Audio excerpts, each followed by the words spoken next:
અમરેલીના મોટા લીલિયા મંદિરમાં ચોરીની મોટી ઘટના બની.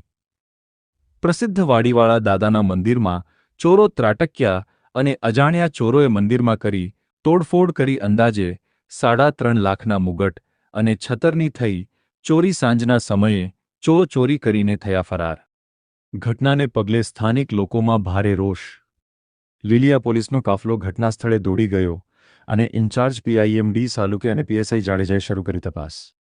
ડીવાયએસપી વિરલ ચંદન પણ ઘટના સ્થળે મુલાકાતે પહોંચ્યા. પોલીસે આસપાસના વિસ્તારોમાં ચોરોને પકડવા ચક્રો ગતિમાન કર્યા. હનુમાનજીનું મંદિર દરેક લોકો અહીંયા આવે છે, આખા ગામના માણસો, અને શનિવારે તો એટલી ભીડ રહે છે ને. અમારું આ પુરાણું મંદિર છે અને બહાર ગામથી લોકો એટલા પધારે છે. અને આજે સવારે અમારે એક ભાઈ પરિવારના અહીંયા આવ્યા, એટલે એ દીવાબત્તી કરવા સવારે ને સાંજે 2 ટાઈમ આવે છે.